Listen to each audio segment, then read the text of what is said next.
Okie dokie. Holua loa makai kona ai wailuku. Ai, okay. So this is the 5 o'clock hour. Hi Okay. everybody. Um, Aloha kako. I'm really excited because this is Kekuhi. This is not only our guests, we're actually like married for 27 years. We have 5 kids. Some dogs living, some just freshly died. We had to bury the other day, old ones, and we live in sort of a vibrant. There are 26 people on this compound. It's a 10-acre compound with 4 houses and a number of apartments, and so we still kind of kauhale here in Panaeva. We're in Panaeva.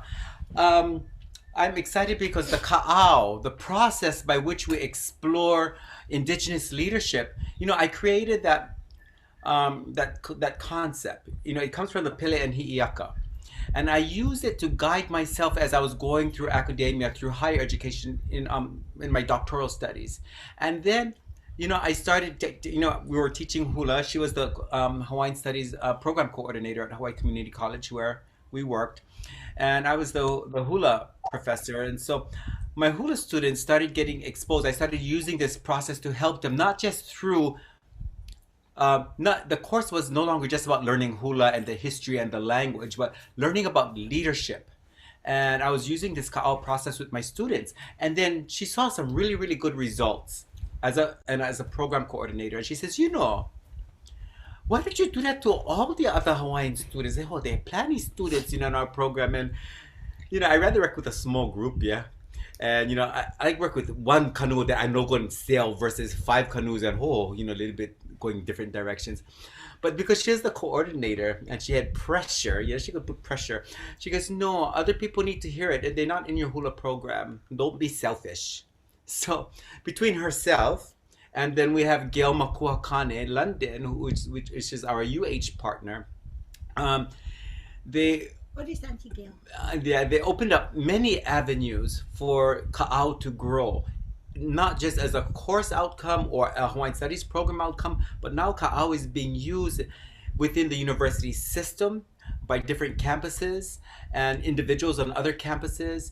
Ka'au is being used for the healing professions here in Hawaii. Kekuhi has now used the ka'au, or she's currently using the ka'au for a world audience. So, again, it goes back to Hi'iaka, Pele and Hi'iaka, and this very Panaeva that we live in. It's the same Panaeva that Hi'iaka came by and started her journey. But I'm happy because Kekuhi was, if it weren't for Kekuhi, and then with the push with Gail, ka'au would have still been just a personal process or those that are close to me. But because of these pushy women, Ka'au has now come into a larger context and a larger discussion. So I'm happy that she's here because she's going to share her Ka'au. Before she does, I gotta anchor this within the university system. The University of Hawaii, 10 campuses.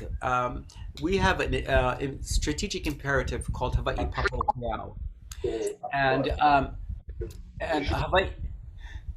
Hawaii Papo'okeau is the name of a strategic imperative to indigenize the university system of Hawaii. If you've been through any university, you know that sometimes universities can be the most foreign places for people like us. And oftentimes we have to give up our heritage to acquire certain degrees. And we're finding out that got to be old world. That cannot be what our kids are going to face in the future. So a lot of years of study, and that brought this together, and now it's official. It's since 2012. It's part of our strategic move to build the capacity for indigenous leadership, community well-being, and parity in Hawaiian language and culture. So that's the goal, so this little discussion that we're having today is not a side agenda. It is directly aligned with this imperative to advance and to build awareness of indigenous leadership and what it can do, how it can contribute to today's lifestyles. Um, the sponsoring campuses for this program is the Kipuka Native Student Support Center, Success Center at the University of Hawaii at Hilo, and the Iola Haloa Center for the Practice of Hawaiian Culture here at Hawaii Community College. And so, yeah, what started off as a personal process has now become quite, it's becoming normalized actually on these campuses now. So, now, this is not, I'm going to listen to Kekuhi's story moment. Yeah. This is really, I'm going to listen to her story so that I can see how it reflects myself. So I'm inviting you to look at your own story through hers. Okay. So she's going to be talking about the hua. Yeah. The ka'au has 5 nodes, 5 components. The hua, the formative years, the developmental years. What happened in her developmental years that prepared her for today's service to the community? Okay, I'm going to ask you that same question. 2, at what point in her life did she step into out of the comfort zone and into the exploration and the zone of unsurety to explore her particular take, her contribution to this world. Her huaka'i is the 3rd node. What is your journey like? Kekuhi, what is your journey like? What was some of those aha moments?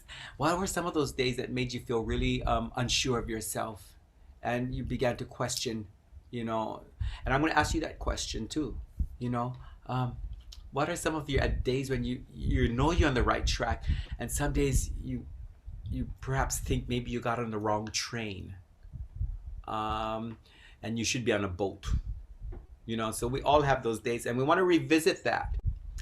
Then the ho'ina, we want to ask, Kekuhi, as a result of your journey, how is our community a better place? What are you doing? How is your journey informing your service to community? And I'm going to ask that same question to you. What are you doing, and how is your community benefiting from your experiences, your journey?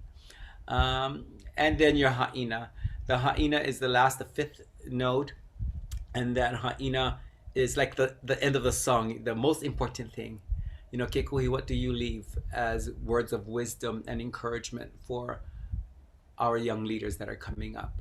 And when I say young leaders, sometimes I'm not talking age, because we mature differently. And for some of us, maturity, leadership comes really early. And for some of us, leadership comes at a different time, mature time in our life. So leadership knows no age. And so we want to ask that. Alrighty. There's going to be a link. If you want more information with Kekuhi, you can use this link. The Lonua Honua is her business through which she services the larger world, indigenous world, Hawaii included. So you can contact her that way. And anything else before I open up this to Kekuhi? I have questions, because we're gonna, I want you to have questions. This is a good time to ask questions. I want you to have questions. Ask questions. Yeah, she like answer them. She can say, yeah, nah, maybe later. Or maybe that one deserves a phone call. Okay. So ask questions. But again, this is through her story, revisit yours. Because you'll be surprised how much details are in our narrative. And when we revisit, it's like going back and reading the first chapters and the second chapters, we miss all these things at the first read. So this is, Mōkaulele is about revisiting your life and knowing that in your life narrative are the essentials to become an extreme and great leader for our community, whether it's your family, your halau, the classes that you teach, or your inner community. That's where leadership begins for a lot of people, in their inner world, and then they express it outwards. And for some people, leadership begins outside, and then it works back into the inner world. So, ladies and gentlemen, this is Kekuhi Kealiʻikanakaʻoleohaililani. And so, yeah, welcome to Ka'au, Kekuhi. Aloha kākou. So, Kekuhi, she's hungry. She's been busy. So, okay. Kekuhi, the hua. Yeah. Now, the hua means the egg. So in this context of ka'au, the transformative myth process of, you know, you know, what was your early egg life? What was your nurturing like? What was your incubation, your early years in your family with your grandmother? And so, can you just give us an idea of who she is, or really who you are and who she is? And can we pull up a photo of everybody? How Oli Viritua is our assistant. So how Oli, can you pull up a photo of Tutu Edith? So okay. So can you tell us about your hua, Kekuhi? Yeah. So my grandma's the fluffy one in the middle. Super short. Not too much difference from my own realistic height. I was at this photo shoot. I'm there watching them. That is a good inkling or a good viewpoint of where I was in my egg and what I was doing. I was at all of these major turning points in my mother's and my auntie's life as they were getting groomed. Um, because for most of my childhood, my grandmother was ill, but she never told anybody she was ill. Okay, so this is a great lens to which to look. So if you just pretend that you're looking at them, so you're looking at them where you are right now is where I was when this photo was taken. Okay. Um, every summer, my grandmother made it her business to force. I'm not saying, I didn't say invite or, no, I said force my mother and my mother's siblings to bring all the grandchildren together. We stayed at Auntie Joe Mitch's house in Kapoho. Auntie Joe Mitch is a long time Hawaii family. They're Dr. Mitchell's family. Okay, and so we incubated with a large group of folks around us most of the time. On weekends, my husband just reminded me a little of this, but while he and his family, imagine us about 7 and 8 years old. Well, when he was 7 or 8, I was like just born or something. Bulay.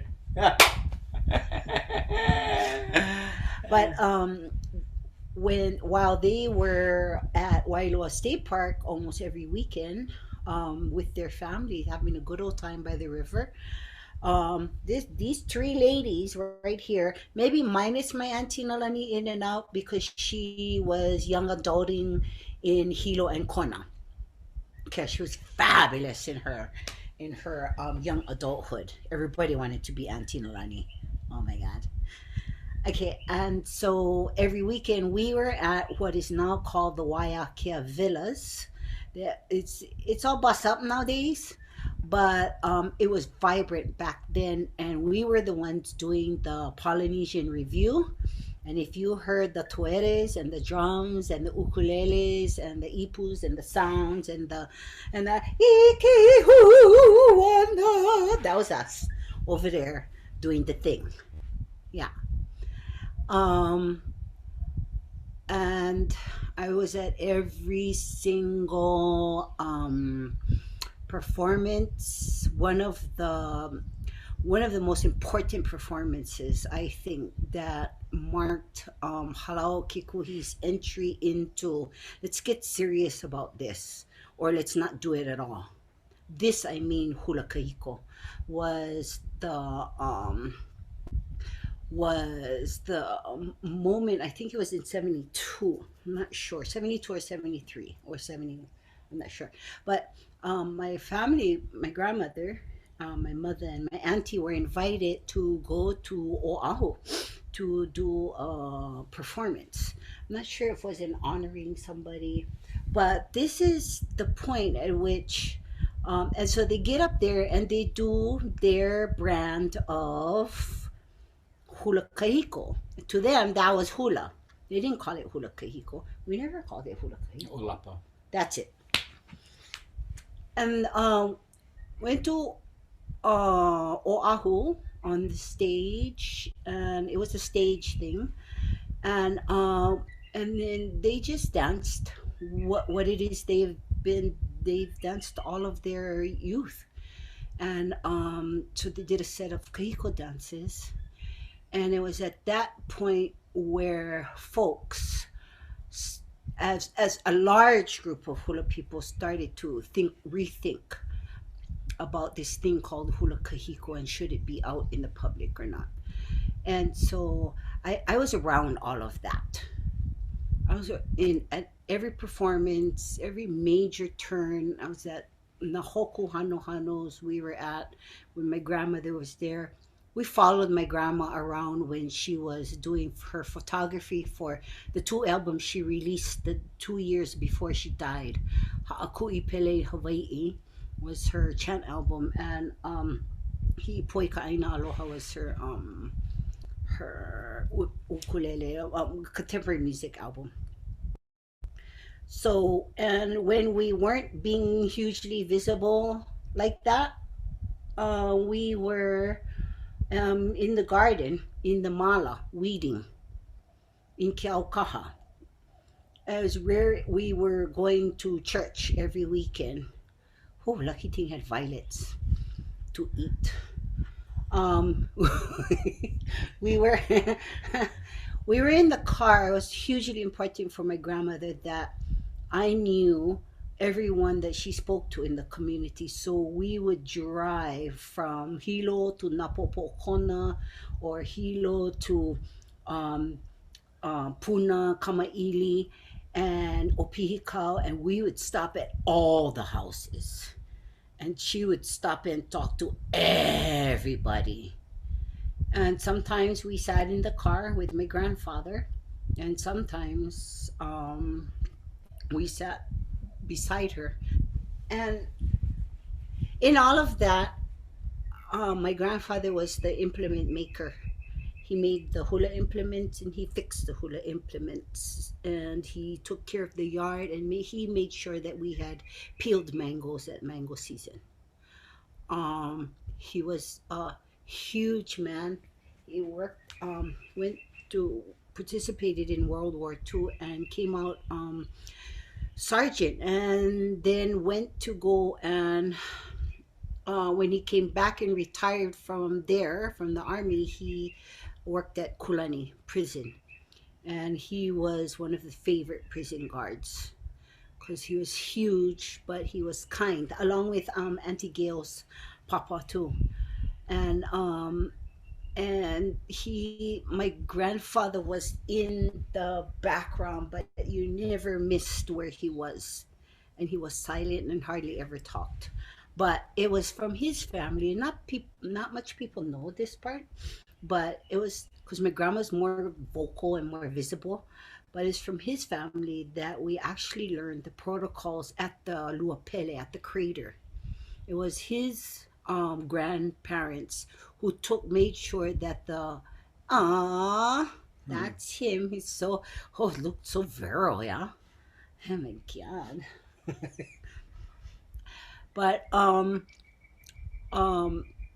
he I forgot what I was talking about now.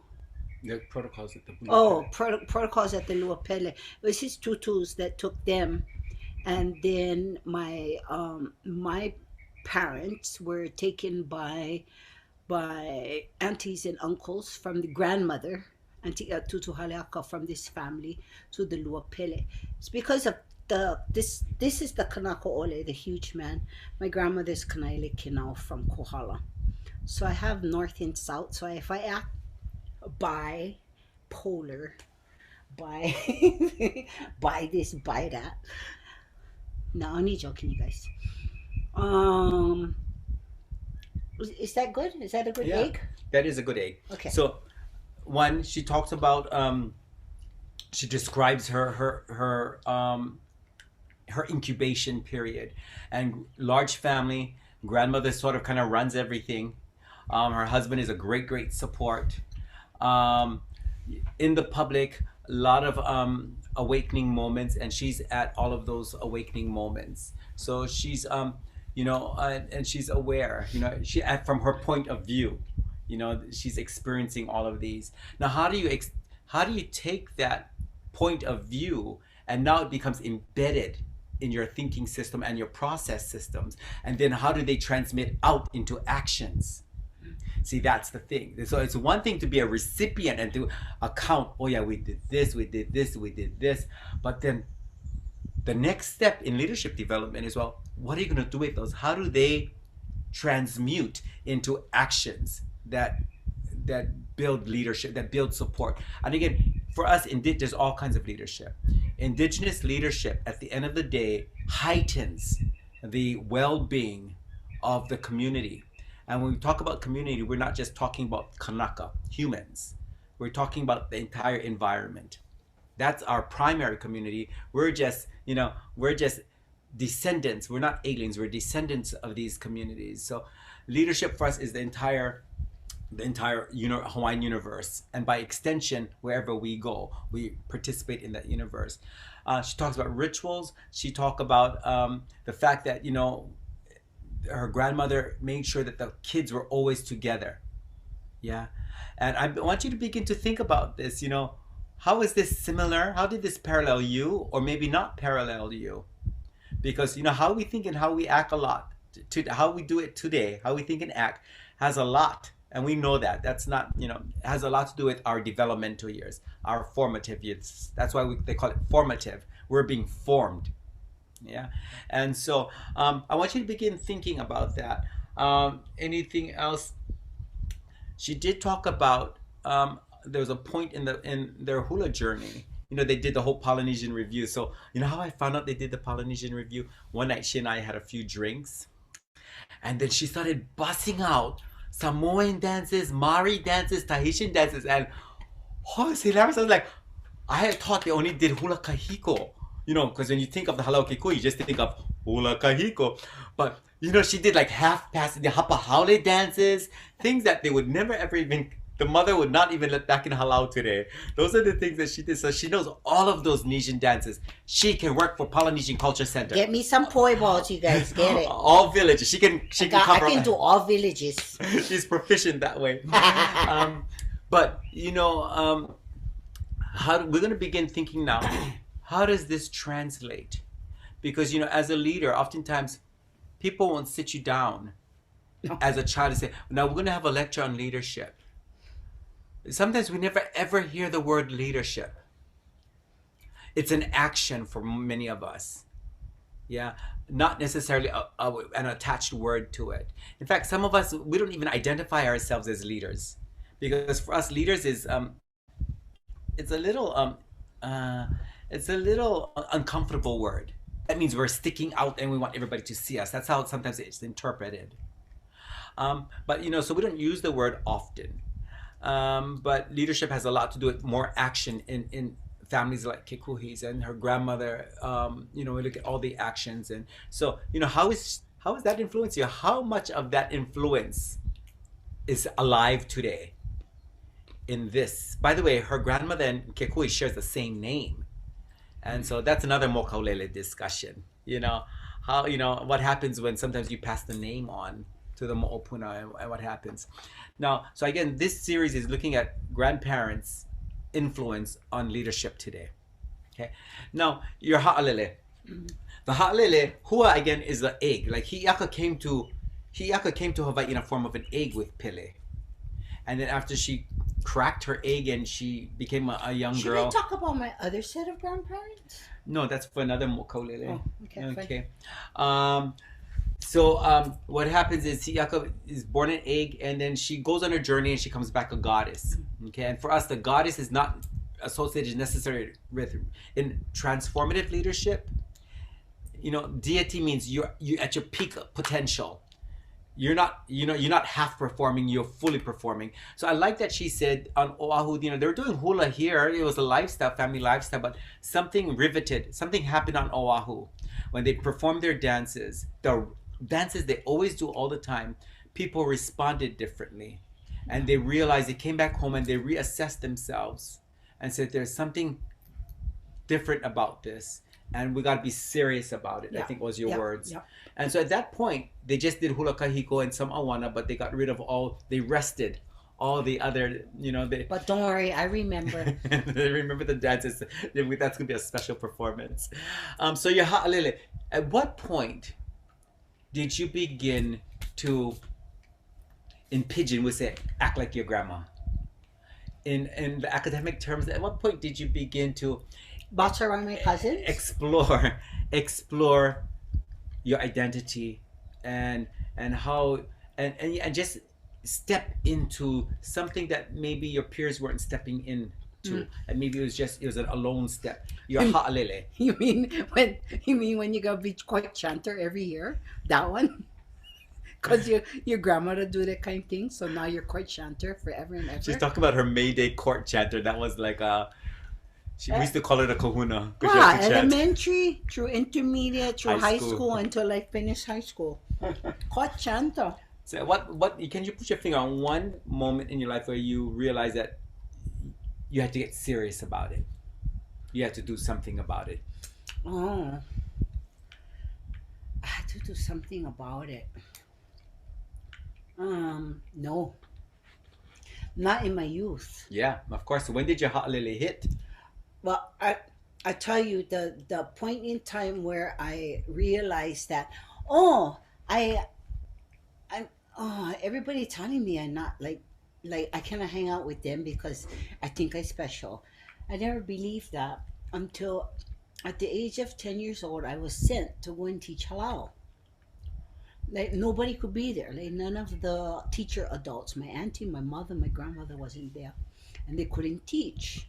And so they sent me. Somebody drove me to halal, put a key in my hand, showed me the stairs, and told me go upstairs and go teach all of these classes. And I have no inkling that I said, "Oh, okay." And so I just went and did it.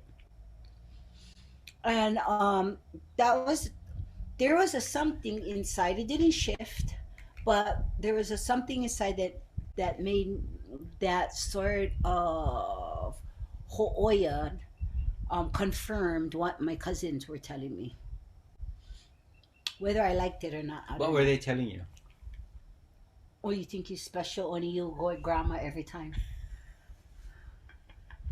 How many of you got that kind of responses? Well, first of all, how many of you had a kind of a unique relationship with your grandparents, unlike your cousins or your siblings?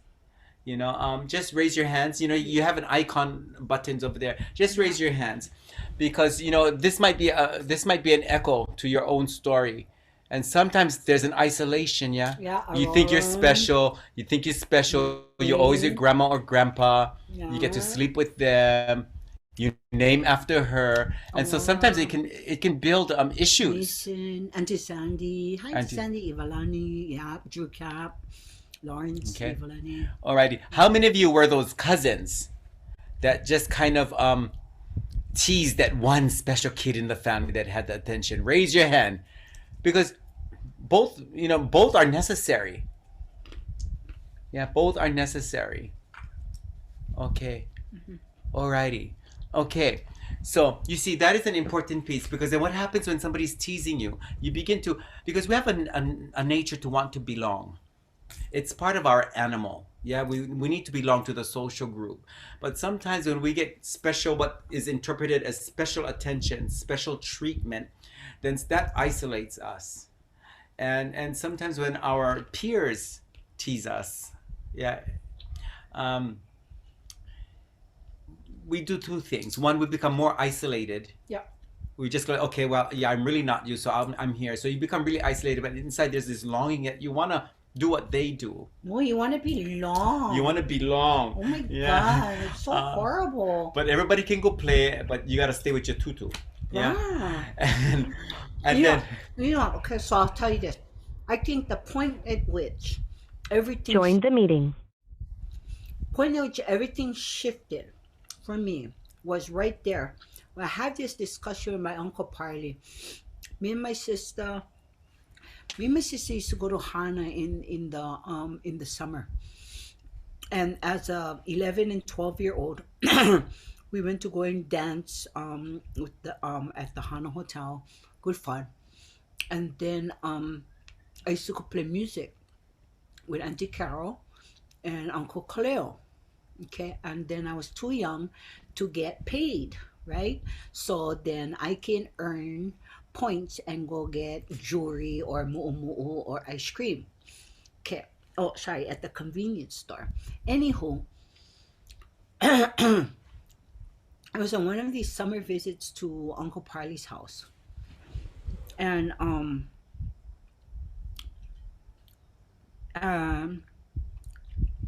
we're talking on the table, and he's asking me, "Oh, how's everything?" I said, "Oh, everything's okay." And he's saying, "Okay," and oh yeah, and then he used to force me to go and run with him because it was so good for my health. And I was like, "Yeah, how come all you kids only go run with you, and only I gotta go run jogging with you for 2 miles?" I hated it, but I went. Never have choice. He's huge, yeah.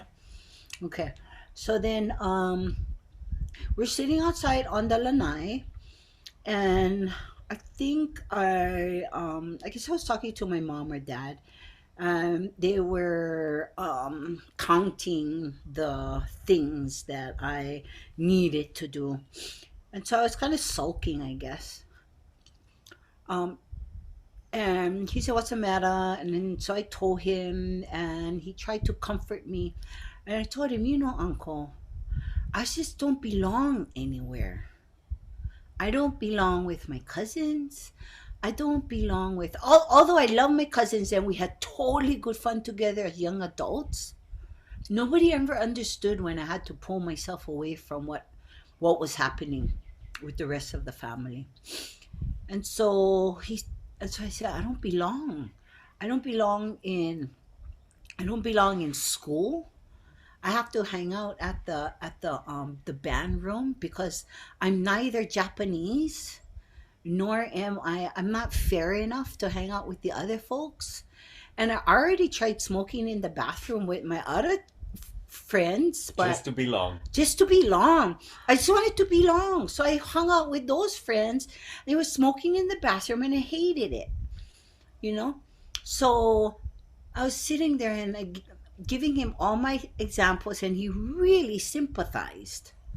He says, Kekuhi, and I'm gonna remember this every time because it was freeing in that moment, and what it was, and I think that was the ha'alele. That was a So, holiday, yeah. and he said, maybe you're not supposed to belong. I'm like, frick, that's not making me feel good. Let's take it right. I take that back. But he said no. He said no. Maybe not belonging is is your is where you belong.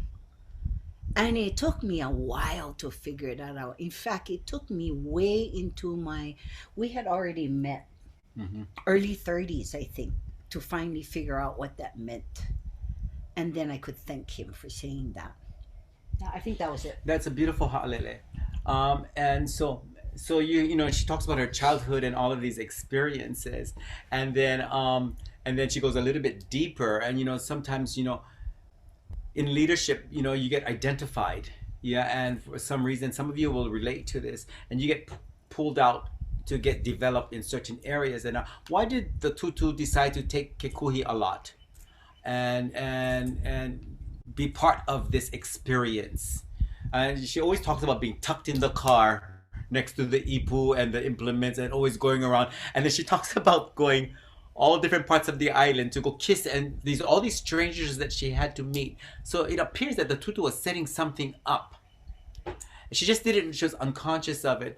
But what Totally. it did was, in her social world, that created a perception that she was unlike the other kids. And so, there was this little tension, whether it was by direct or indirect. And it took her uncle to say, well, maybe you don't belong. And you're just trying to belong, and you're racking your brains on how you can belong, even trying smoking and other things. And Oh yeah. and and then somebody says maybe and it's okay not to belong.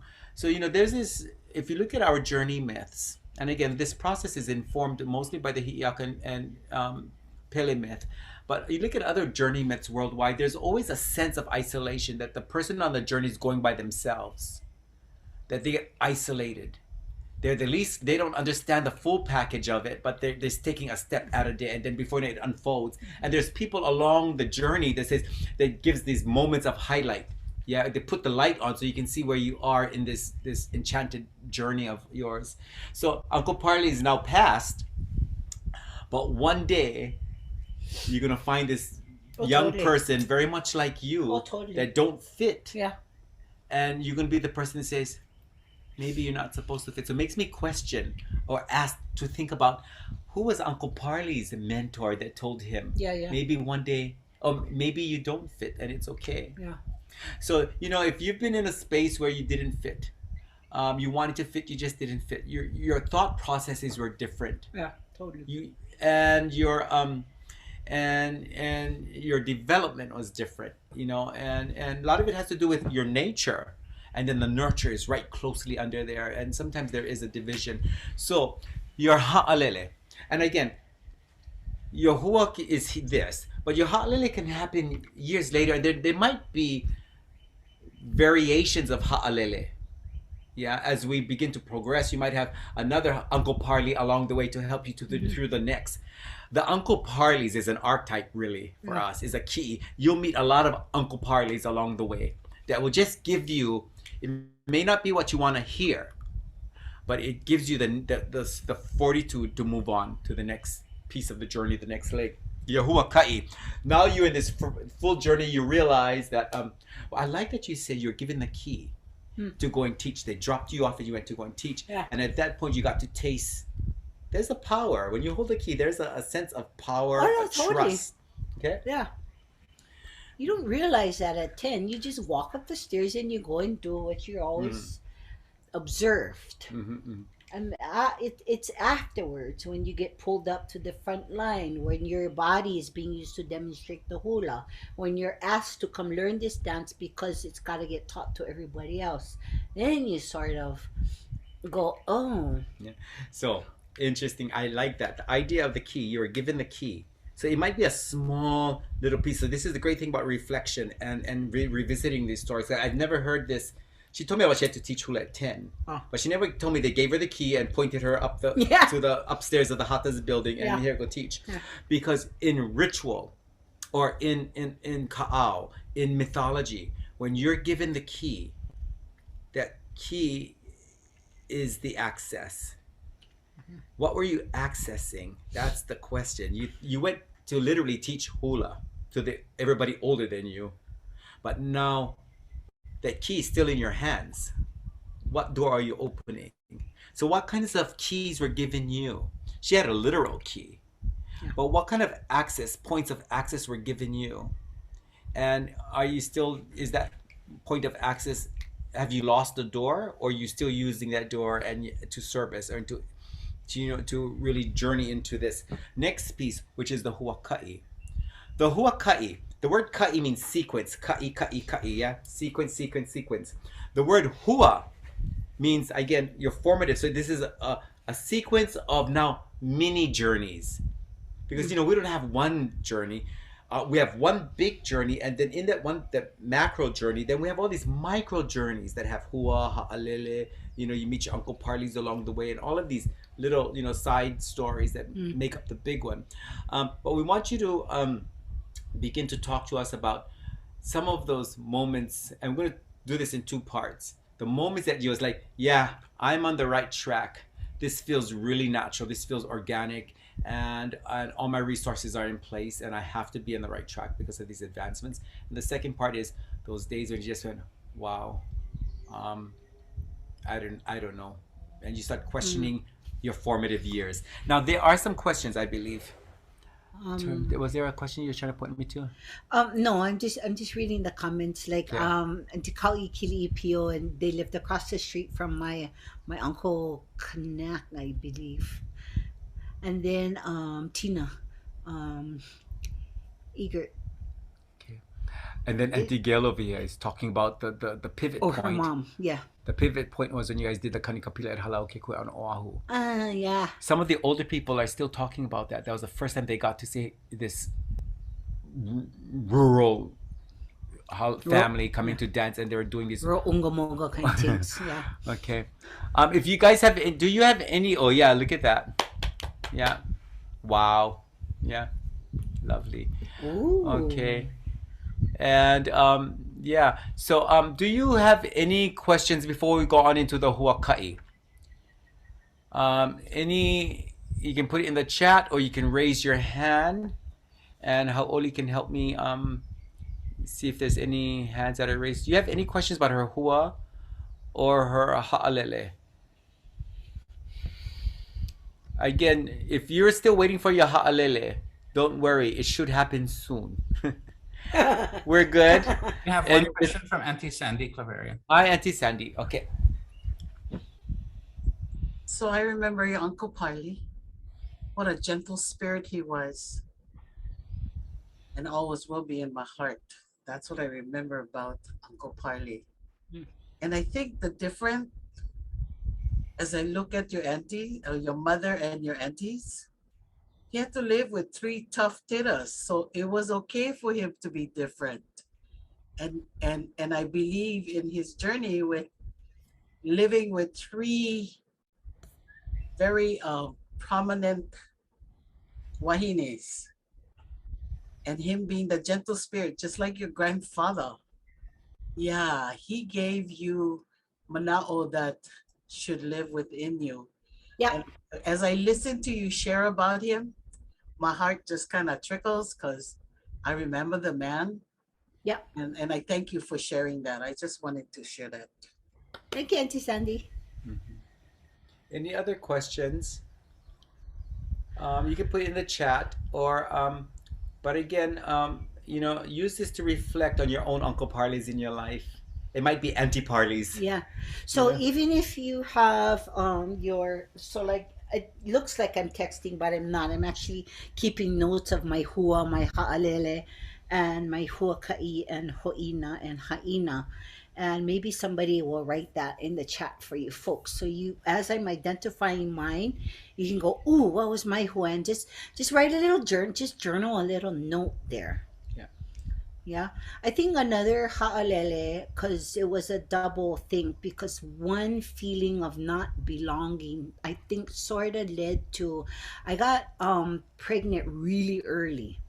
So by 15, I was already having my first child. And and, and I do believe having that knowing that responsibility about about who I was and what I was being trained to do, accepting that key, you know, it's accepting that key means, okay, what's to come next? I think one of the ways to deal with that as a young person was to go and find somebody so I felt like I belonged. So getting pregnant at an early age was also another, was like, what is that? It's like a double ha'alele or something like that. I don't know. Well, that was a ha'alele loa. Stop. And these people are thinking, they're looking like, Professor Tangaro. Well, you guys were kolohe as kids. No, it's my first. I had. This is my second husband. Third husband, if you consider that his name was Kaipo when I married him, and it's now Tangaro. So I count that. They're like, wow. They're like, oh. Okay, no, yeah. I was I inherited a legacy. I was the beneficiary of that relationship because I got beautiful 3 children from that relationship, and my best friend wife. And so, but it's interesting that part of her isolation put her into a very vulnerable state. Yeah, totally. And looking for the need for compassion, or just the need to be in company. And so, you know, think about it, you know, because when we're trying to think outside of the box, you'd be surprised sometimes how much of the world closes in on us. And they isolate us. The world does not want people to think outside of the box. In fact, many cultures, indigenous and modern, don't like people thinking outside of the box. They condition you to think in the box. So leaders are all those people that think outside of the box, and then they create new parameters, new horizons of potential for that particular village or that particular race or that particular nation or the particular family. And so and so that is that was an acting out, and that probably even casted her into a more of an isolation, because now there was all these taboos, these social taboos in a Mormon Hawaiian family in a very yeah, small totally. Keukaha dead end. Yeah, everybody know each other. Yeah, Everybody know each other for multiple generations. Multiple generations. So that's another variable in this kind of. So it's not a transient life, moving from place to place, but being rooted in one place has a different set of variables. Yeah, totally. Okay, so now we're going to go into the huaka'i. Now, the huaka'i, again, is the story. So we want to ask you, you're given a key, and you're said to go teach, and you sort of knew that, wow, you were given the key, and you went to go and teach, so that means something. Maybe it didn't mean something then, but now in this world of mythology, it means a lot. Yeah. The other thing is the idea of not belonging. Yeah, being isolated, and your Uncle Parley just was able to and I think Sandy brings up a good point.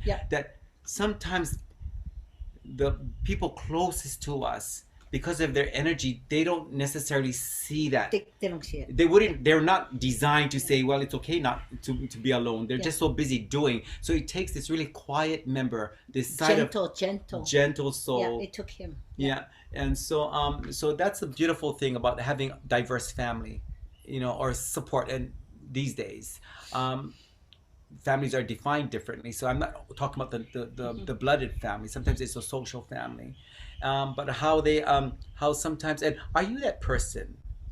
Are you that person that will look at this one kid sitting alone and sit there and just be that support, be the Uncle Parley for that child? How many people, can you count the people you've been an uncle or auntie Parley to, where they couldn't get the support from their family or their partners or their children? They needed to get it from someone not so directly related. Okay, we want to think about that, because that's part of leadership, is knowing that it's our job to care for those little isolated children, and sometimes our adults are the isolated children, and we got to keep our eye open for that. Now your huaka'i, so those days when you're gonna say, yeah, I feel my grandma close. I feel this movement is indigenous to me. It's an endemic. I feel good about it.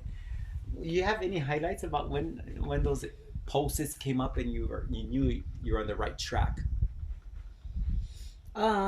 Sure. I have lots.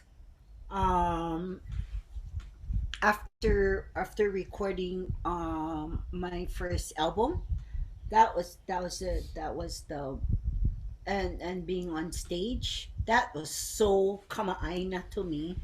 That but doing the album and then having tons of folks afterwards saying, oh my gosh, you sound just like your grandma. And I'm like, oh, yeah, I sound like my grandma. Yeah. Like that. So I think that was huge. And then, so that lasted for a while in my life. Another space where that was huge is when I became a grandmother.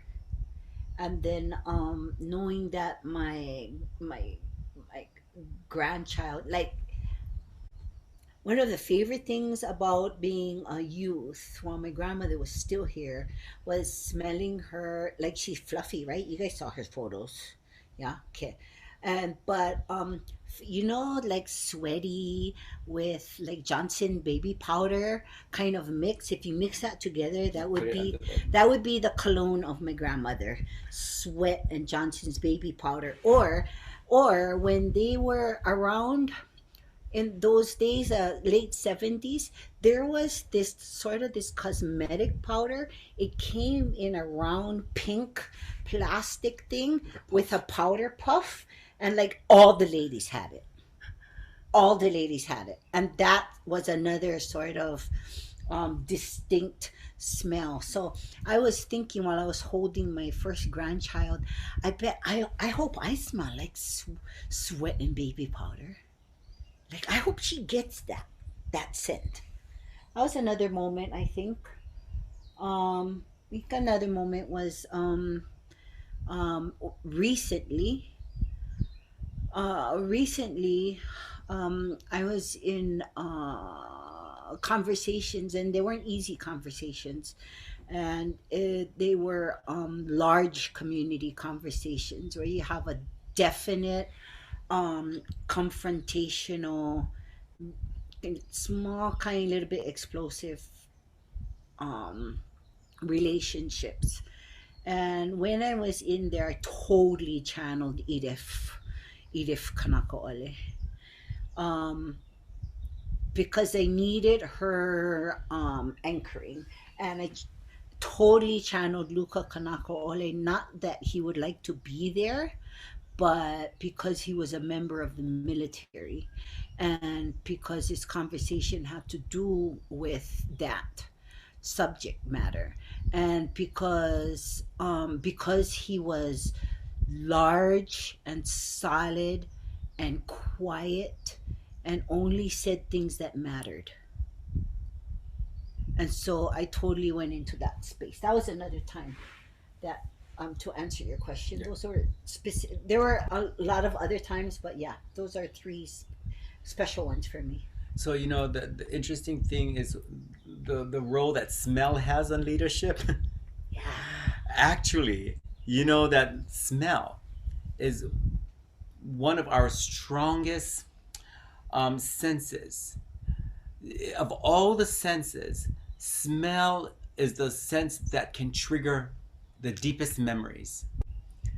And so if we smell something, it can immediately take us back to another time, versus reading about something or even seeing a photo. A photo, vision is strong. Touching something that you touched when you was 3, 4 years old, that's something strong. But the smell has a way of repositioning us back in time. And sound. My first mention was having recorded and then hoping that I sound like my grandmother, because that was a lot of time spent hearing her chant and lecture. I was at her college sitting on the floor while she lectured. So hearing her sing, hearing her chant, hearing her lecture. Okay. was So super- the this, auditory was super important. so that auditory was super important. Not much has changed. Yeah. And it does really, I mean, I remember because I was, when we were entering the big world, not just Kekuhi singing in Keaukaha or in Panaevo or down in Kaimu, but Kekuhi now singing on the world stage, and on Oahu, that was our world stage. And people coming says, oh my God, goodness, we knew your grandmother. This is the date she came, she taught us hula and this and this. I mean, Kekuhi being up there triggered a lot of people's memories of her grandmother. And so you see, finally, there's this acceptance. The puzzles the pieces are coming together. Yep. The pieces are coming together, and there's no denial Nope. of that. Yeah. Sometimes we try to deny the call, yeah. Sometimes we try to deny the call. Is there another call I can be? Or you avert. You go avert. You're like, Look away, no, look away. back that. I don't want to be that. I don't want to be that, because we think we have to be exactly that. Yep. And so yes, Kekuhi is very much part her grandmother, but she is a different take of her grandmother. So that's the fearsomeness. We don't want to be identical. That's fearsome. At least fearful for some of our people. But to know that some of the core traits is that's the key that's given us. Now, what we do with that key and how we use that key, that's really a lot up to us. So the question is, at what point you have a day in mind where you stop and you go, oh my goodness, I'm in a good place. I made the right decision. Now, and sometimes we might feel even guilty being in that happy space. Sometimes we have this guilt. I gotta reassess that, because sometimes when we're happy, sometimes we're guilty being happy, and sometimes we even think it's a sin to smile. And maybe it's because we cannot be thoroughly happy unless our whole world is happy. So maybe that is our Hawaiian piece. It's, you can be happy by yourself, but true happiness is when your community is happy. So maybe that's where the guilt is, and but that's where the leadership is. No can have one person that's healthy. Everybody got to be healthy. And how do we get there? We can have just one family that's happy. How do we get all families to be happy and smile and name their children after their grandparents and then foster that connection and give them keys? You might be saying, well, nobody gave me a key. That's all right. Who said you cannot create your own key? You know, what key? You can make spare, or you just change the door, get a whole new lock. Okay, so we got to create keys. So I don't want, this kind of leadership is not just about woe is me, I never get what Kekuhi got, because this is really not about Kekuhi, this is really about you. And Surprise! Happy birthday! Yeah, This is all about you. No, this for is real. really about you. Yeah. So Kekuhi, one of those days Yes. when all of your shadows, all of those demons that we all have, we all born with, and sometimes they're reinforced in our life by the people we marry, or sometimes our parents are horrible people, and they foster fear. I just gonna be honest. Today I'm 59 years old. I don't mind telling my mother, Homa, you kind of fostered fear in me. And of course she's still gonna threaten she's gonna slap me, but it's okay now if she slaps me. It's a little softer. She's old. But those days when everything you feared about yourself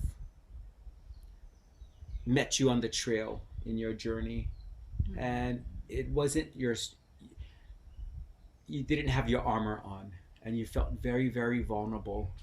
And I think one of those, definitely one of those time frames was when I was living in Maui. So my mother moved to Maui in 80, that was 82, and Ulu's born in 84, but he was already one about 85 or 86. And so my mother moved to Maui. She was teaching here at this college, but there wasn't a position for her. So Maui had a position for her to create the Hawaiian Studies program because they didn't have one yet. So she moved there for 5 years to create the Hawaiian Studies program. Already had Kaumaka'iwa and Ulumawahi. I had two children, and I was, how old was I? 20?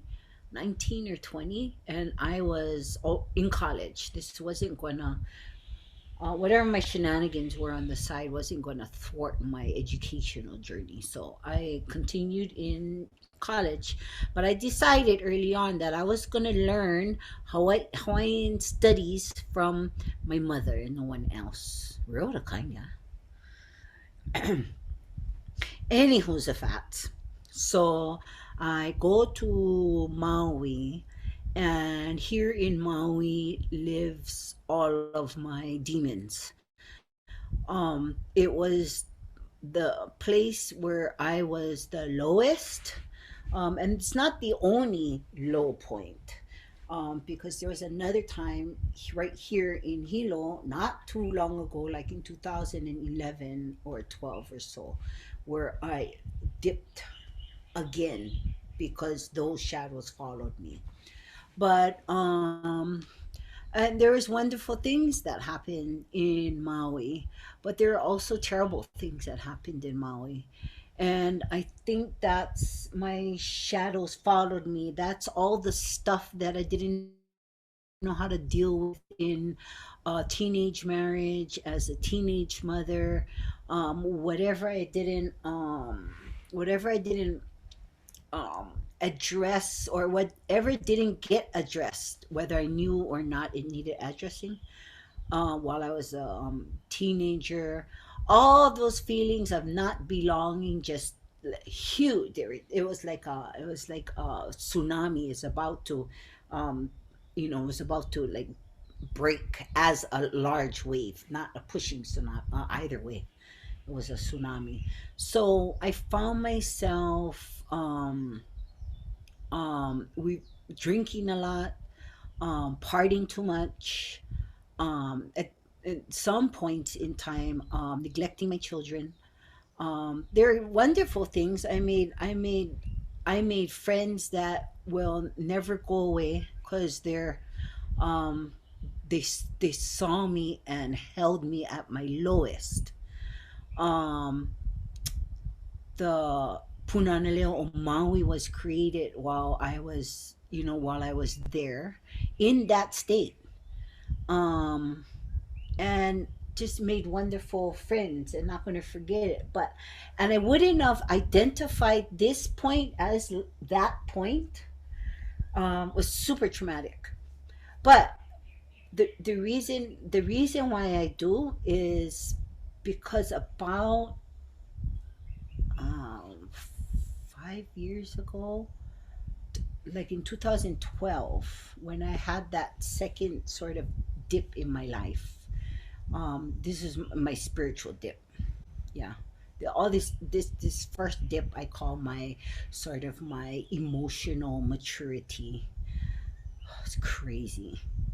Okay, and the reason why I say that that's the point, my Maui journey, um, is because when I went back to Maui, so everything's power, I moved back to Hawaii, finished my education, blah blah blah, all that, married a somebody, and then got two more children, and then okay. But at some point, about 7 or 8 years ago, I went back to Maui to do something there, and I had a van, and I stayed in Wailuku, at one of my friend's houses, and I drove around to all of those places that I was associated with in Maui. Um, to the low income housing, to the house where we stayed in Kahului, right on the border of Kahului and Wailuku, to the places where I worked. I worked at the noodle shop and then Punanaleo, to the community college, drove out to where my ex-husband used to work, the places he used to work out in Lahaina and Kihei and in Kahului. And I was utterly afraid. It's as if I was in a nightmare and I was walking through it, and I was at some point in that journey, I just couldn't go. I had to pull on the side of the road, and I as if I wanted to throw up part of the way into that. But but I had to. That was super necessary, that journey. That's not what I went for, but as I drove around, I said, no, let's be done with this. And I did. I went and I drove and I stopped at all of those places, and all the way through, I was crying to the point you couldn't, I had to stop at the side of the road because I couldn't see the road, and people were beeping their horn. It was majorly cathartic. And yeah, so that was Wow. big. Okay. And I don't think you ever told me that. So thank you for Mōkaulele. Thank you to Mōkaulele and the support of the University of Hawaii in growing the capacity for Indigenous leadership. I get to hear this little chapter of my wife's facing her demons, That's and great. they're embodied. So it's not, and all of her senses, and she's reliving those moments. That's how strong some of our demons are. And when I say demons, I don't mean religious demons. I'm talking about that unaccounted spirit in us that wants a play in our life, but we don't know how it should participate, or worse yet, we're unconscious of it. Yeah. And so these energies just, they become like, a child that you neglect, they become toxic, and they become a hazard to the community. A lot of the people that are hazardous to our communities, sometimes we judge them for what they do as an adult or as a young teen, but we got to go back to their formative years. The formative years will tell us how, because sometimes we develop that ourselves. The child is not born that way. We sometimes develop it because we use the wrong tactics and we neglect. And so the interesting thing is with mythology, as it works to, as it translates into leadership, as well as, and in the context of academia, academic leadership, how do is Hi'iaka never ran from any one of her demons. She faced them as they approached her, and they approached her throughout her entire journey. She faced every one of them because, if you run from one, guess what? They catch up. And if you run from another, that's two chasing you. And if you run from another, that's three. And for 40 years, we're running from demons. Sometimes we may not know how to finish. We don't know. We can't deal with it. And so, how many of you had those moments where you knew you had to face it? How many of you had those moments when you just say, "I don't want to face it. This is uncomfortable. I cannot live this again," and you walk away from, and you spend a lot of energy displacing that, or sometimes even forgetting it. Because No, sometimes no. I used to ask Kekuhi, what was your childhood like, or what was this period of your life like? And she has like missing chapters, and I used to think, how could you miss a chapter? Yeah, black hole, black space. And that's we're wired luckily we have that trauma. When there's something is so traumatic, we have this embodied capacity to Oh yeah, your brain kicks in and you totally forget you it. forget it. It's like, you're in shock. But at It's one not lost though. That's the thing. yeah, so you got the key, and you gotta use that key now to open up that dungeon and let them out one at a time so you can deal with it.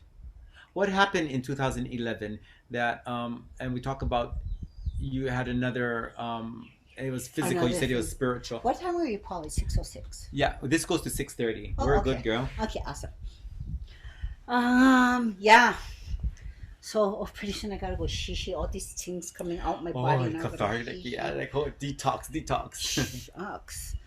Okay, so let's see. 2011 or 2012. One of those dates. When did we go to Korea? 2012. 2013. So it's 13. 2011 that began that 2011. physical Yeah. So breakdown. um, so I was working full time and a half. Just like that's how coordination of something you have a lot of passion for at the university. And I was also the full-time CEO of our family's nonprofit organization. And at the same time as full-time kumuhula. So not kumuhula with a title, but somebody who acted as one right below kumuhula. So that means you just do everything the kumu does. Yeah. And then of course there's the home, the domestic life. And so there's a lot of things going on. I think a lot, whatever got submerged, whatever emotional thing I happened to Suppressed. suppress, that I could like just, I'll deal with this later. Oh my God, that felt really bad. No, but I shouldn't say something. I shouldn't say anything about it. Oh my God, that makes me so angry how they don't do that, and they're not that system doesn't work that way. I'll just be quiet. I'll just do my work. Whatever I suppressed, however I suppressed it, it absolutely came out. So, and I was noticing, I didn't identify it as sciatica at the time, but I was noticing, and it took months. I was still operating at 200%, and it took months for it to catch up. But I noticed there was this little tingling that turned into a pinching, that turned into a pinching up and down the leg, that turned into something that was so sore I couldn't sleep on that side, that turned into eventually I took folks out to the crater one morning, and then we came back in the evening, and then we were having a debrief, and then I couldn't. I felt something shift in my body and said, "I gotta go. I gotta go now." And I got in my car, and when I got home, I couldn't get out of my car. I couldn't move. And so my children had to, who were 8 and 11 at the 8 and 10 at the time. They're totally traumatized by this, by the way. And and they had to come get me out of the car. and I literally could not bear my own weight. So they had to do that. Lucky thing they could find crutches next door. And I think he was somewhere else at the time. But they had to deal with that. Now, and so I was in that state. It was absolutely painful. There was nothing wrong with me um, in medically. There was nothing wrong. It could have been sciatica, but maybe it wasn't. And I couldn't get into the car at any point in time to go and check it out. And the other thing is that I don't take pharmaceuticals. So for about 4 days, I was taking about 1,200 milligrams of Tylenol. And by the fifth day, I was absolutely sick from that. So I stopped it altogether. And so, but preceding this physical breakdown, I was having dreams. And the dreams got uglier and uglier. So the dream lady's face was getting more disturbing and more disturbing over the months. And it started with a fairly kind of, oh, I wonder why I had that dream. Why do I have to look at that person's face? Of all people, why did that person have to be in my dream? It was that kind of thing. And then 4 weeks later, I'd have another dream, not anything like that one, but same feelings. So that's how the dream lady works. If she cannot get you with certain faces and events, then she'll come around and use other people's faces and events along the way. In any case, it um the dreams had peaked at the same time that my physical ailment was peaking. So at the day that I collapsed, the dreams went away. So, and then it took about 3 months after that to recover myself, to recuperate. I didn't go to a traditional doctor. I knew after a while that that wasn't the issue. Knew after a while that the issue was inside. And so I did all I could do. I couldn't move. So the only thing I could do was open up my computer and look for solutions that were not related to any medical condition. It was a mental condition and an emotional condition spurred on by emotions um, that weren't dealt with. And then it became spiritual. And so that's how it had to be fixed. And so that's when I started to meditate. I pretty much just took Curamin for and Olena for the pain. After a while, it subsided after a while. I lost about 60 pounds in 3 months. It's because I couldn't eat because it was so painful. And cleaned um, my entire diet. And I was like in that focus for a while. So that was the next Yeah. sort of thing. So the interesting thing is, you know, the role that demons have in our journey, because Demons. all hero journeys, they have these demons that show up, witches, goblins, and some of them, some of them appear kind and nice and supportive, and they're just ready. Their job is to the job of those characters in one's journey, and sometimes they might be a math teacher, sometimes it might be our mother-in-law or father-in-law, it could be our children that sometimes will appear, and they have a certain lesson that they want us to deal with, you know and sometimes, and when we don't deal with it, then what happens, then it comes back again, and it comes up bigger and bigger, as you saying, the face started getting Yeah. more more horrible. Horrible. And so this is the interesting thing in leadership, is that when the body cannot hold so much, then it breaks down. And actually, Yeah. disease is triggered a lot by an imbalance.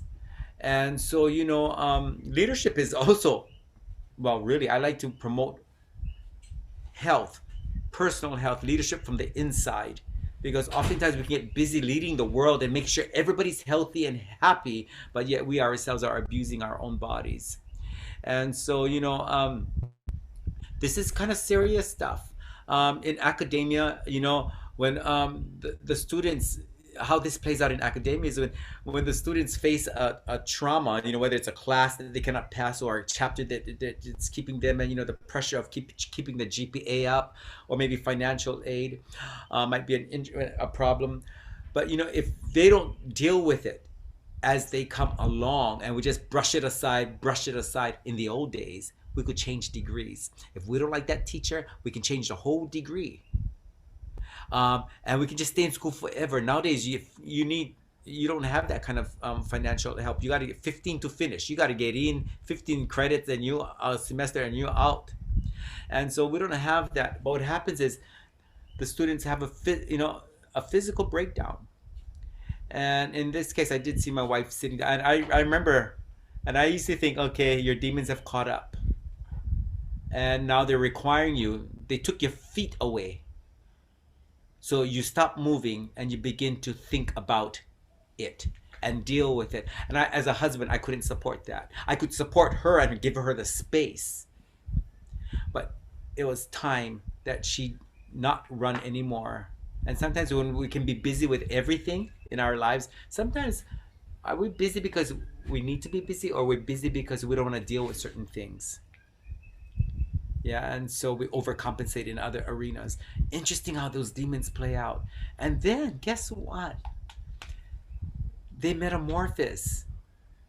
And these ugly caterpillars of demons become, at the end of your journey, they fairies.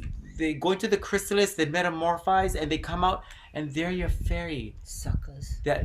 That had to take the role of the demon to get you to act upon certain developments. And so, oftentimes we stop, we look at the human. I don't like that person. But really, in this world of leadership development, the benefit of Ka'au is it gives us a bigger picture. It's no longer just a person. This is a teacher. What is this teacher trying to teach me about myself? So, when we create moments when we foster our children to either like someone or not like someone, we kind of rob them shy of actually learning. More than, what is this person trying to teach you, whether you like them or not? And then you no longer hold that human hostage. You're dealing with an opportunity. You're creating an opportunity to learn and to advance. Now, because of the time issue here, we're going to go, Viritua, can you put that video on the Kualoa video? Because now you've heard Kekuhi's, her incubus with her grandmother and her grandfather, and feeling a sense of isolation but obligation and power. As a hua, her ha'alele, she was given the keys and she was beginning to get developed outside of her peers. And then how her Uncle Parley just gave her, another kind of psychological key to get her to be okay with not having to be like everyone else. Her journey, in service, but also her journey that was, advancing, that she realized and began to celebrate that, yeah, part of her is her grandmother. And then part of that journey is facing those demons that everyone has. Everyone has. And we either face them now because they don't go away, or we put them in the abyss. They come back. They come back. Just because we put them in the abyss doesn't mean they've disappeared. Yeah, they're there. The thing. So how do you deal with them? One at a time, one at a time, or else they just coalesce into this huge monster. Now we're going to talk about, okay, now you know her journey. Now this is not, and we don't want you to interpret this as Kekuhi was the boss of all of this. She was a significant contributor. But this is the movement on the Mauna. This is where the ritual was used. And the same dances that she watched her grandparents do, her mother them do, that she had to learn, and then she had to teach. It's the same hula that thousands were doing on the mountain at certain times. So this, we're going to play this in honor of her contribution. She dealt with her demons. Most of them. Most of them. There's only a few left, but they're a little bit nicer. Yeah, they don't act up. They don't act up. But her grandmother is close. Her grandfather is close. They're just a blink away, and they're right there. And there's moments on the Mauna where there was some doubts and some advances. How do you teach thousands of people that are not in your halau to do these sacred dances and to upkeep them without compromise? And so she had to go revisit her grandmother's journey and figure out. And that's what the grandmother used to say: teach everyone that comes. Isn't that a beautiful? Isn't that a key? Teach everyone that comes. Teach them something. You should never tell them teach them everything, but teach them something. Mm-hmm. We're going to celebrate your grandmother. We're going to celebrate you. We're going to celebrate Uncle Parley. We're going to celebrate your auntie and your mother, and all of those people that played in your community and your development. Your Maui years, those demons, they're going to get celebrated here because you survived them and you faced them. So is this the ho'ina? This is the ho'ina. Ho'ina means a return. She's made her journey, and now the journey is now being interpreted into actions, and this is what some of her actions look like. Go for it, Viritua. If we look at the stories, the sister of Poliahu, and these are not two competing entities, elements, the snow and the water element and the fire element. No. They're not in competition. These two elements are necessary for one another to coexist. And so now we do mele for pele honua mea. So that kind of energy can accompany us along with the poliahu and all of the water energy beneath this rock. O kualaloa keia. Ai, kualaloa Kealiʻikanakaʻoleohaililani.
So this dance, Ko'ololo, is one of the old dances in the family. This dance has seen you throughout your entire life. We dance the dance. That's one way of looking at the dance. But this dance is sometimes our Uncle Parley, and they follow us in our moments throughout our entire life. And now our grandchildren will inherit them, and it will continue. This dance will go on forever. That's the certainty of it, and it bear witness to your personal journey.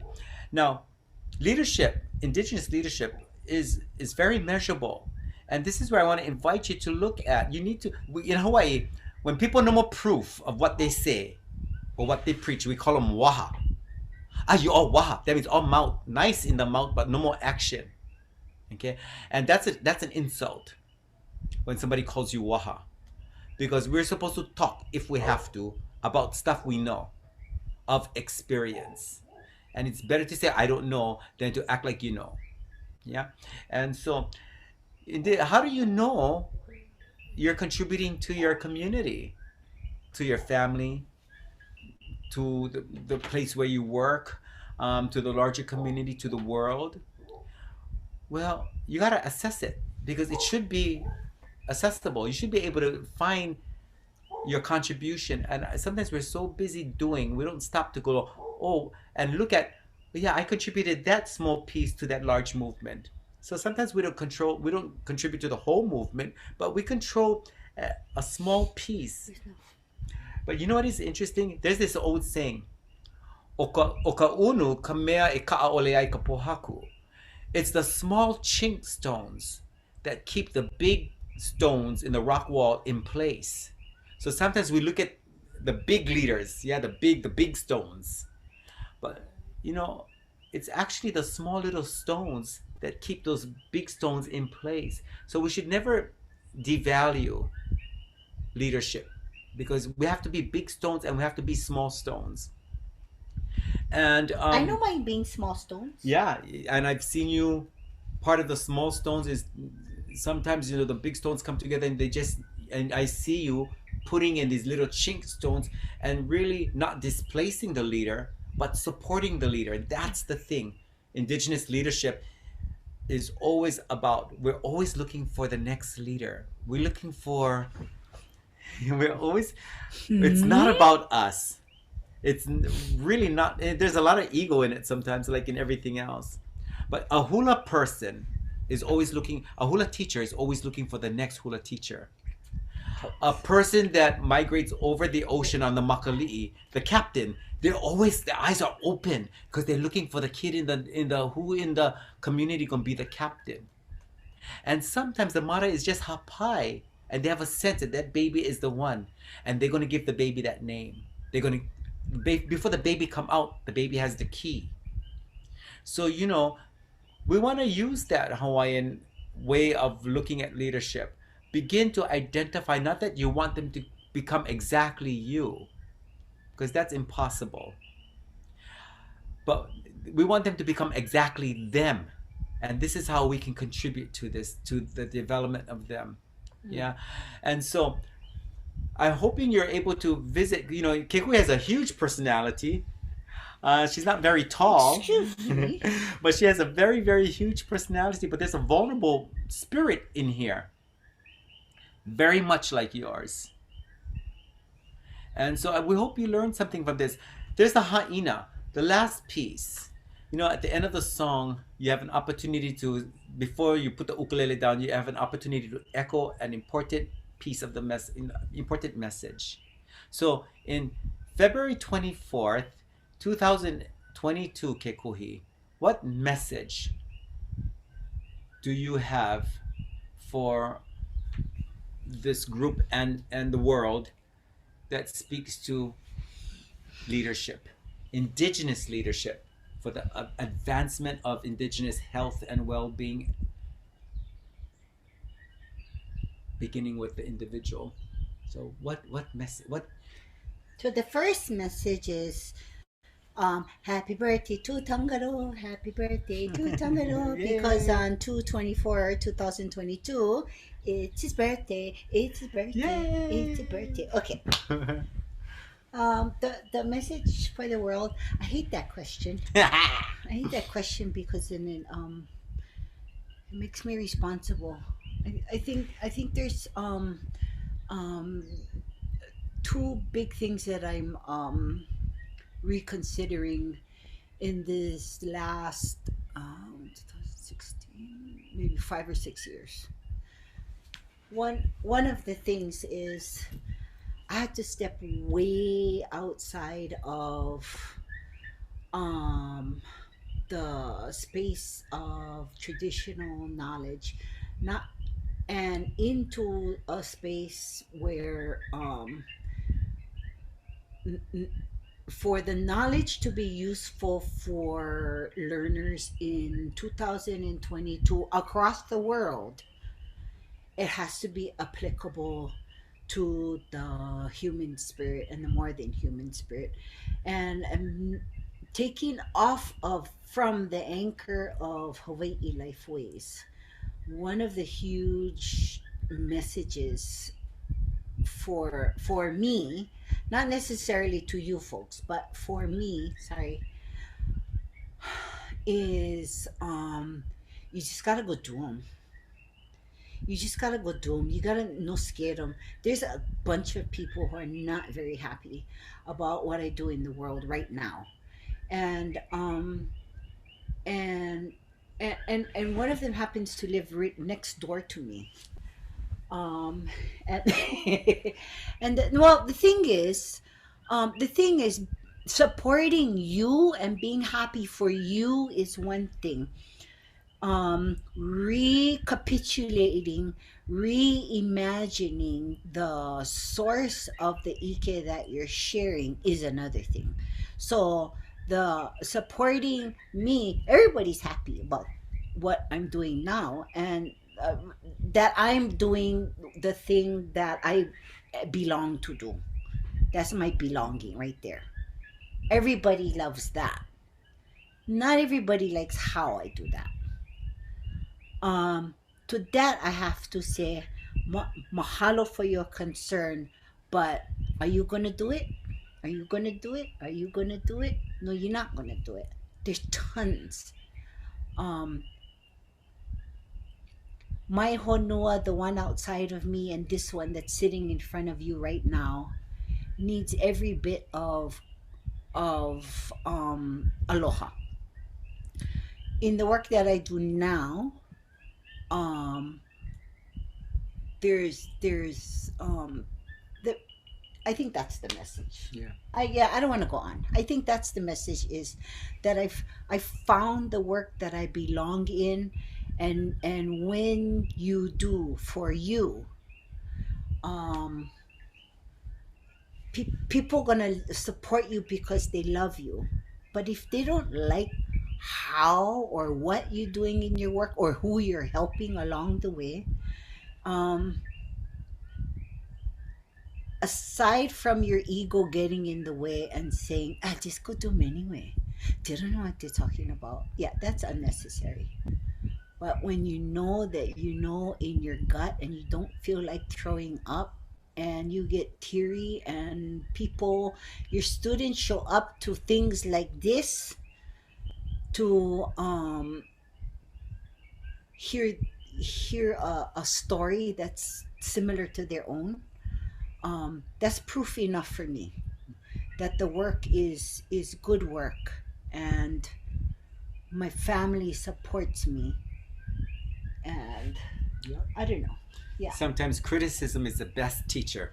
Yeah, it helps us really dig our feet down and just do it. Critique. Critiquing, it's not always comfortable. We would always like to have 100% support, and but sometimes the support comes in a challenge. So, ladies and gentlemen, friends, and people, however you identify these days, Friends and fairies. um, we're talking leadership, and we're promoting leadership, because if we don't, then who's going to do it? There was a time in Hawaii when we were convinced that all leaders came from outside of Hawaii, and all we could do was either like the leader or don't like the leader, but we never saw ourselves as leaders.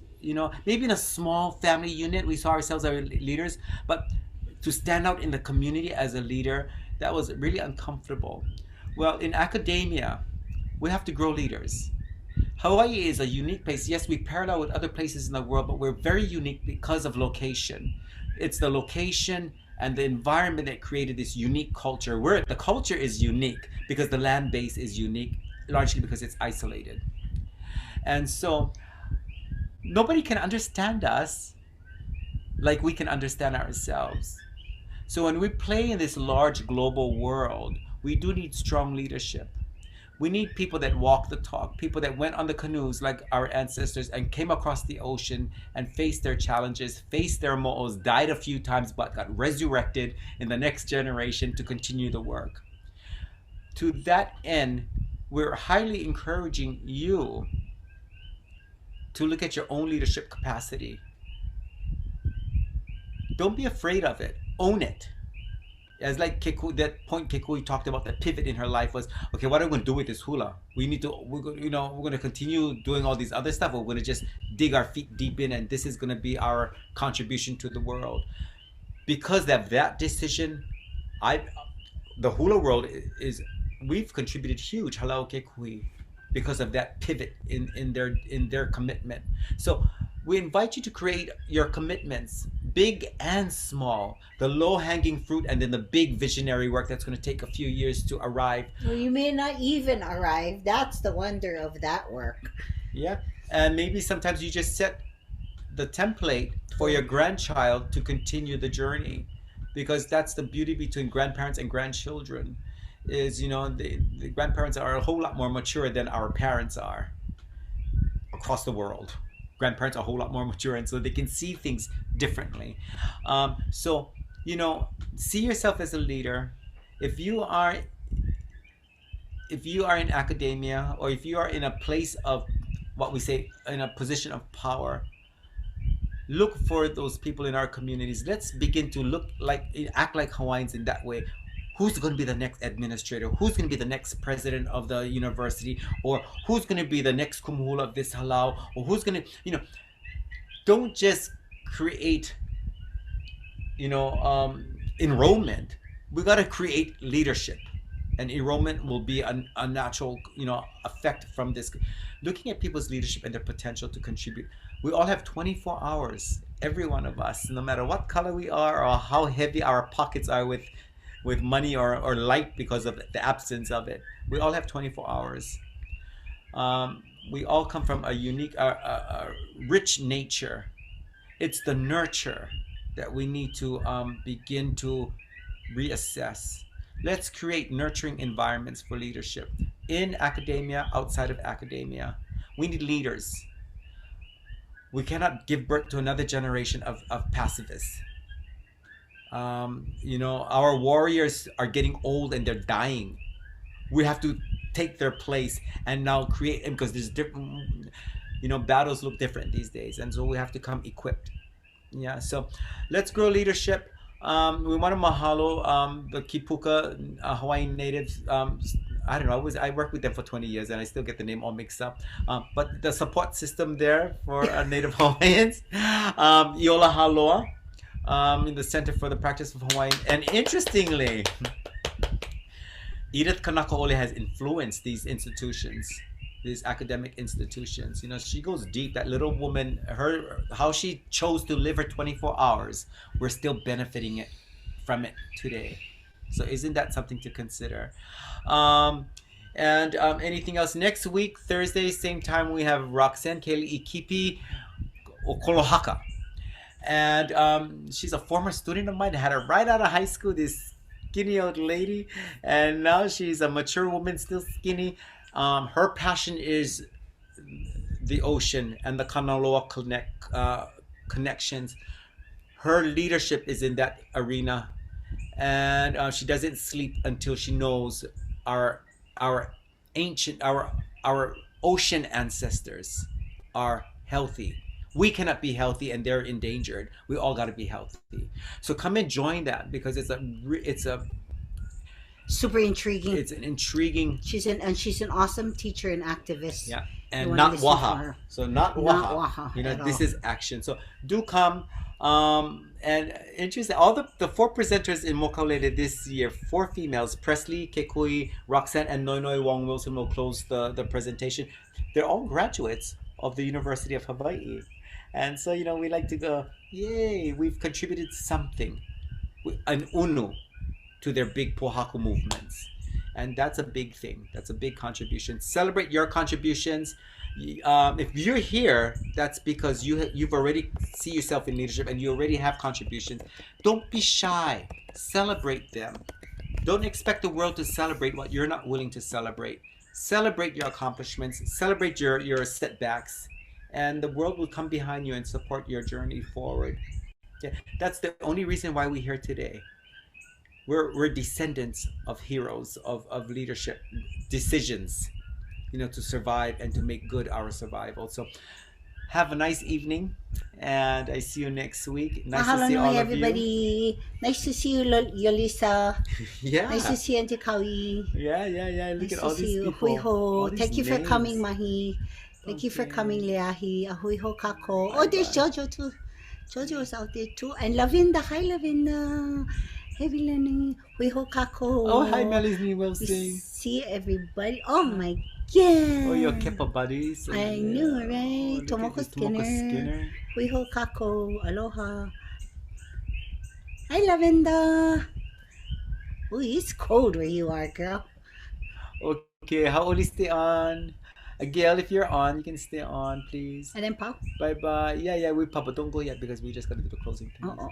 Bye, everybody. Hi, Lavenda. Hui ho kako. Thank you, Haoli. Oh.